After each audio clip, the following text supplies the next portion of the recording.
L'un des plus gros producteurs mondiaux de coton, c'est l'Inde. 4 millions de tonnes par an. Et il est le premier consommateur de pesticides de la planète.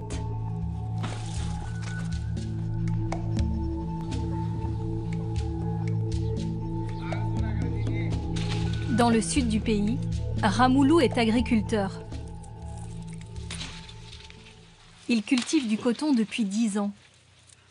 Et chaque semaine, c'est le même rituel. Il arrose ses champs d'insecticides.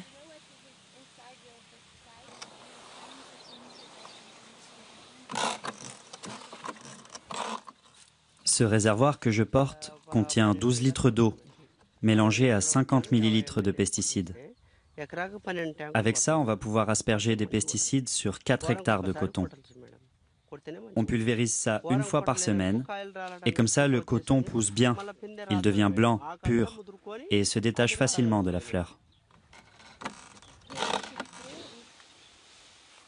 Grâce aux pesticides, Ramoulou produit 4 tonnes de coton chaque année. Des produits utilisés en de telles quantités que ce n'est pas sans conséquence sur les ouvriers qui travaillent dans les champs. À cause des produits que vous déversez, est-ce que vous avez déjà eu des ouvriers malades? Oui, en général, oui.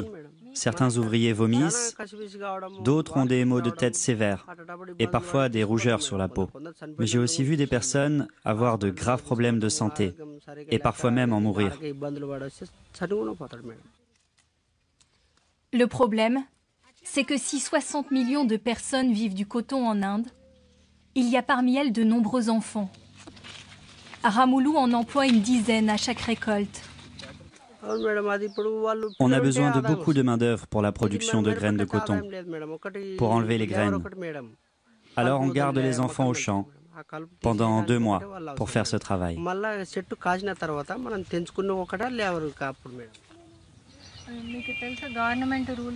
Vous savez qu'en Inde, la loi interdit le travail des enfants. Tout le monde le sait, mais personne ne respecte les règles. Et parfois, on se dit qu'ils ne devraient pas travailler et aller à l'école. Mais s'ils ne travaillent pas, c'est difficile pour nous de survivre. Ramoulou n'est pas le seul à employer des mineurs. À quelques kilomètres de là, sur une autre exploitation, nous entamons discrètement la conversation avec plusieurs enfants.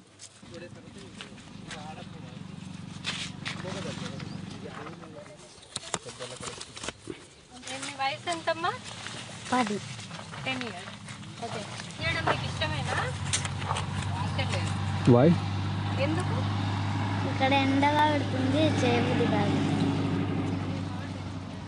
Les enfants ramassent le coton près de 12 heures par jour par 35 degrés. Sans masque, ni gants, ils ressentent parfois les effets des produits chimiques aspergés dans les champs.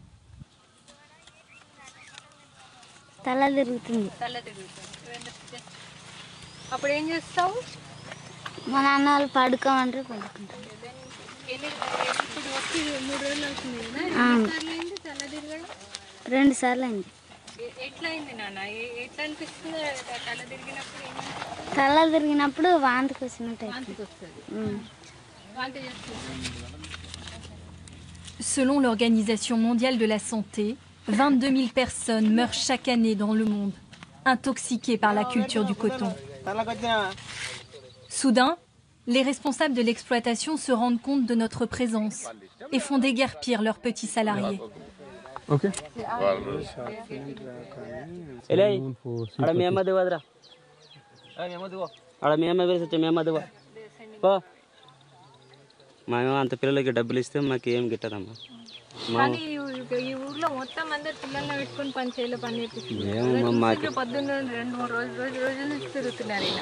మాకేమి దగ్గర మాకు 20 మంది పిల్లలు ఉన్నారు పెద్దవాళ్ళు దాంట్లో చేస్తున్నారు ఒక మంచి అయితే 400 సెట్లు ఆల్రెడీ ఈ గుడికి వచ్చినాడు దేవస్థానంకి వచ్చి కాసి ఇట్లా చేన్ల వస్తాను గీసేస్తున్నాడు అంతే. Ici, on n'assume pas d'embaucher des mineurs. ऐसा ही नहीं है, झूठ बोल रहे हैं आप. टेम्पल में एक थोड़ी काम करने यहाँ पे है, वो दिख रहा है, हमने फिल्म भी किया उस पे काम कर रहा है. అంటే ఊకే నీళ్ళకనే ఎట్లా సున్నికి వచ్చినారు Juste là-bas, les gens qui bossent avec H70-300.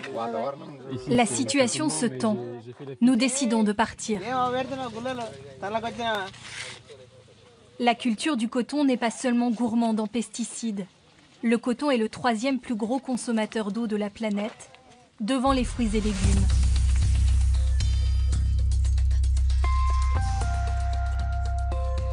Pour fabriquer un seul t-shirt, il faut 2700 litres d'eau, l'équivalent de 18 baignoires pleines. Et dans certains pays, cela a eu des conséquences irréversibles. Au cœur de l'Asie centrale, l'Ouzbékistan est l'un des principaux producteurs de coton. 3,5 millions de tonnes chaque année et un environnement qui en a fait les frais.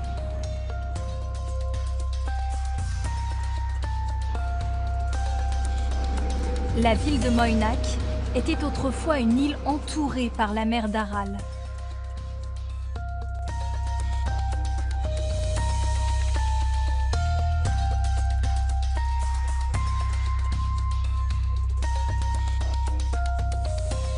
Mais au début des années 60, son eau est pompée via des grands canaux pour irriguer les nombreux champs de coton du pays.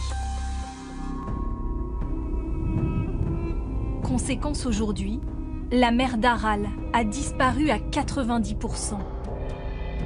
Ici, le seul souvenir de son existence, ce sont ces carcasses de bateaux abandonnés. Un désastre écologique, mais pas seulement. Ici, la récolte du coton a lieu dans des conditions inacceptables pour de nombreuses ONG. Les droits de l'homme seraient régulièrement bafoués. À Tachkent, la capitale, peu de personnes ont accepté de nous parler. Trop risqué. Regardez comment ils sont habillés. Il faisait probablement très froid ce matin-là. Sergueï Nomov est journaliste indépendant. Depuis plusieurs années, il est menacé par le gouvernement. Car ce qu'il dénonce dans ses vidéos, c'est un travail forcé à l'échelle de toute une population, orchestré par l'État lui-même.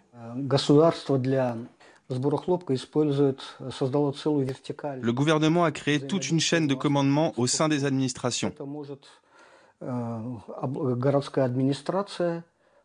Par exemple, une municipalité peut ordonner au directeur d'un jardin d'enfants d'envoyer une dizaine d'employés dans les champs.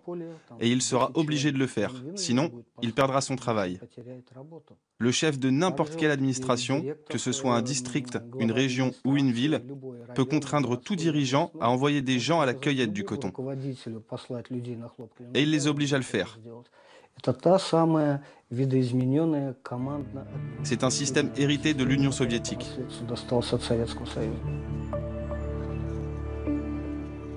Pendant la récolte, enseignants, médecins, étudiants et personnel administratif sont réquisitionnés de force. Selon Sergueï, ils sont contraints du jour au lendemain d'abandonner leur travail et leur famille pour s'installer plusieurs semaines dans les champs. Ce sont des esclaves, selon vous? De l'esclavage? Comment vous appelleriez ça, vous? C'est de l'esclavage pur, bien sûr. Une forme moderne d'esclavage. Les gens devraient pouvoir aller travailler, les étudiants étudier, et non passer 1 mois et demi à cueillir du coton pour le pays.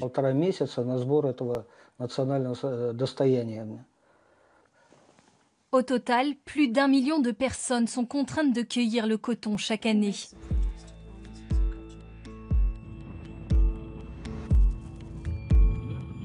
Impossible de nous rendre dans les champs sous peine d'arrestation.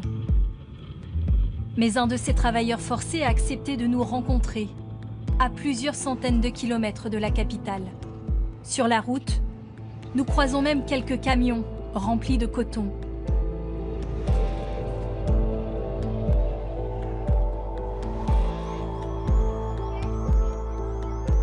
Nous sommes à Khiva, l'une des villes les plus touristiques du pays. Mais derrière les paysages de cartes postales et le folklore local, les habitants connaissent une autre réalité.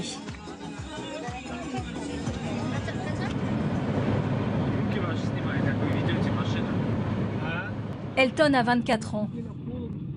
Vous ne verrez pas son visage, car en nous parlant, il prend beaucoup de risques.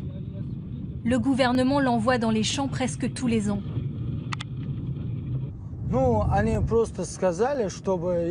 Chaque année, l'administration t'appelle et te dit « Tu dois aller dans les champs cueillir le coton. Si tu refuses, tu peux avoir des ennuis. Parce que c'est la loi, tu es forcé d'aller cueillir le coton. » Pendant la récolte, tout près des champs de coton, on installe une grande tente pour que tout le monde y dorme. On est entre 50 et 100 par tente. Dans la nuit, parfois, il fait froid. Mais personne ne te donne de couverture supplémentaire. Alors beaucoup de personnes tombent malades. J'ai vu beaucoup de personnes qui toussaient, avoir des bronchites.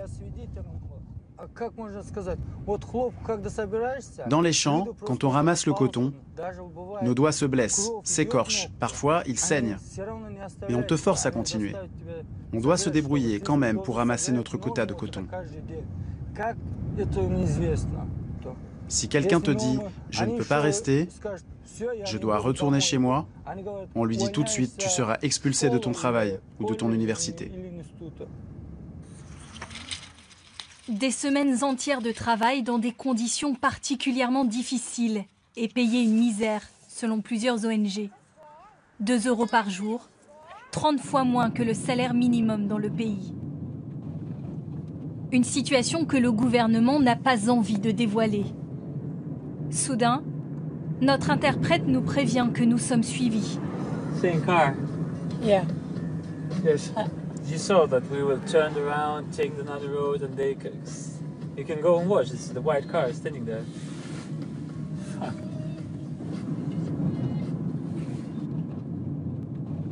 Pour lui, pas de doute, ce sont des agents du gouvernement. Cette situation me fait très peur. Mais s'il s'agit de la vérité, pourquoi avoir peur de quelqu'un ?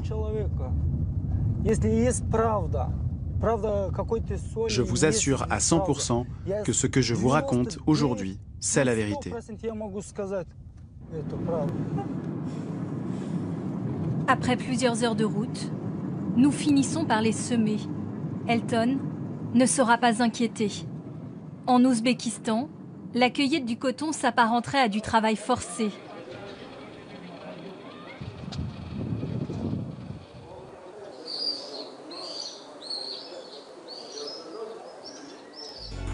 Mais alors, est-il possible pour le consommateur de savoir d'où vient son t-shirt? Et surtout, dans quelles conditions a-t-il été fabriqué?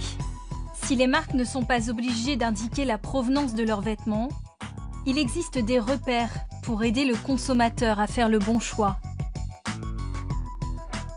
À Paris, Carole en a fait sa spécialité.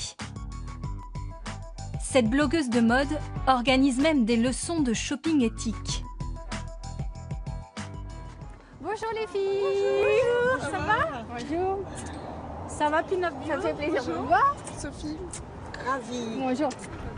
Pinot Bio.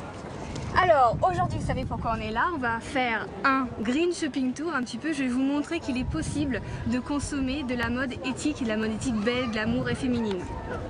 Bon, on va y aller, je vais vous emmener dans la première boutique de mode éthique. Suivez-moi. Mariem, Sophie et Catherine veulent apprendre à consommer responsable. Bonjour. Bonjour. Allez-y, rentrez. Bonjour. Et pour cela, il y a quelques labels à connaître. J'ai le coton là, le truc péruvien. Ici, ce joli petit t-shirt que vous voyez ici. Donc ici, on est aussi sur une marque éthique.